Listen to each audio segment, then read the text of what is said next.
Here's a report on a disturbing new trend. This is from Dallas News, but I think it's originally from Bloomberg. Here's the headline. How home swapping became the trendy alternative to Airbnb. Home swapping. Now, home swapping sounds truly horrific just based on the name, but is it as bad as it sounds? I'd never heard of this before, but I saw this article, there have been other articles recently about home swapping. It's like the new thing. So let's continue to find out what this thing is. Amy Froelich and her wife, this is the second day in a row we've had something like this. Second day in a row with the stories involving lesbian couples. I don't know what's going on. Anyway, they've been Airbnb hosts since 2015. They started in Iowa City, Iowa, and continued on to Madison, Wisconsin, where they own a 4-bedroom home in a lush neighborhood within walking distance of trails and shops. On weeks their house isn't rented out, they open it up for free home swaps through Home Exchange, an online travel hack they stumbled onto 3 years ago that lets them leverage their place for free accommodations elsewhere.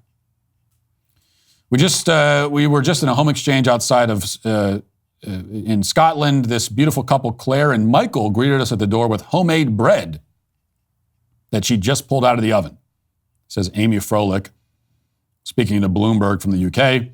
The hosts couldn't vacate on the agreed dates, but they offered the couple a loft area with a master bedroom and a bath. So the couple stayed there in the house with these other people. In exchange, they'll get to stay at the Froelich's home on a future date of their choosing. So that's the home swap. Kindred, an invitation-only membership platform founded in 2022 with access to 30,000 homes in 100 cities, saw home swaps grow by 800% year over year in 2023. The San Francisco-based startup has raised $26 million. Early investors include Andreessen Horowitz, the same firm that contributed $112 million to Airbnb's Series B funding round in 2011. The model of Kindred is similar to those of pioneers such as Home Exchange and Third Home in that users earn credits for hosting other members in their homes.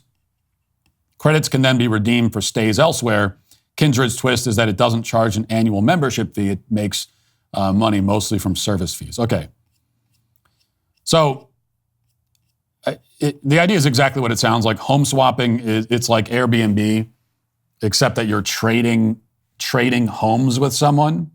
They stay in yours and you stay in theirs. I mean, I find, how is this appeal? How is this kind of thing appealing to anyone? This is worse than Airbnb. And Airbnb is awful. The whole thing of traveling and staying in a stranger's house is just insane to me. It's crazy. It's crazy that people do it. Now look, there are a few instances where it makes sense.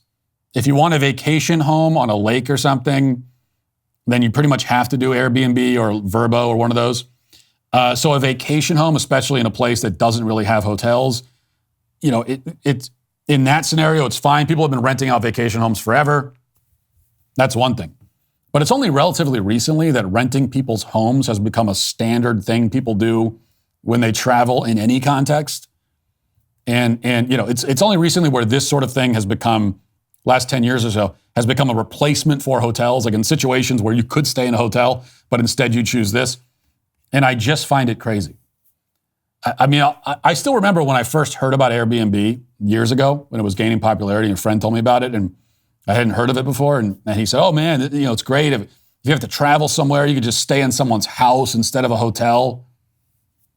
And I remember at the time saying, like, what? Why would you want to do that? It's like a nightmare. It's a literal nightmare. Staying in a stranger's home? How is that appealing? Why would you do that when you could just stay in a hotel? Hotels are great. Hotels are amazing.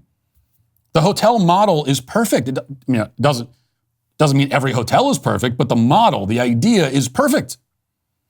And even in the crappiest hotel, they at least have housekeeping to clean the rooms.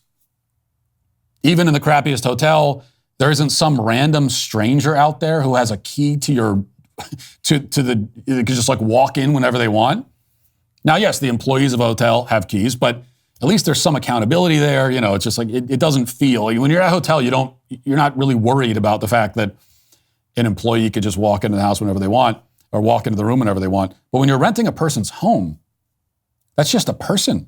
It's a person you probably never met.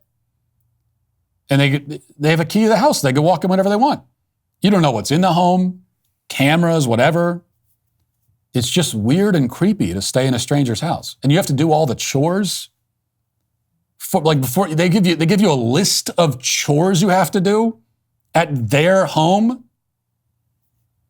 The accommodations are worse. There's no room service. There's no hotel bar.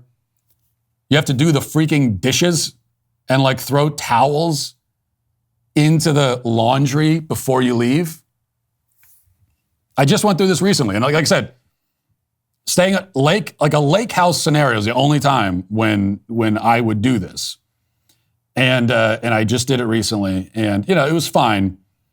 It was fine. But I'm just thinking this as I'm going through it. I had to go through the checkout. There's a binder on the counter, and it's a whole list of chores it's like your wife or something giving you a to-do list. There's a whole list of chores you have to do before you can leave. And one of them is pick up the dirty towels and throw them in the washer. And I did it, but the whole time I'm thinking, why am I doing this? This is onerous that I have to put the towels in the. Isn't this what I'm paying you for?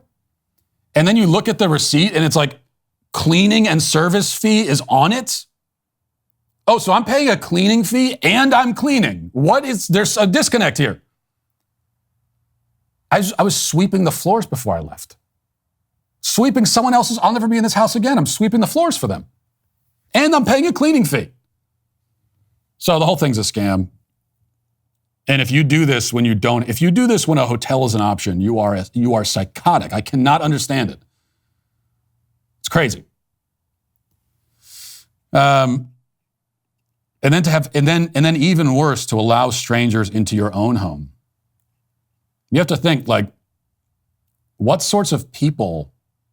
Again, a hotel is one thing. You understand the concept of a hotel, but I don't trust you to begin with if I'm staying in your house, because why are you letting strangers in your house? What is your game? What are you up to?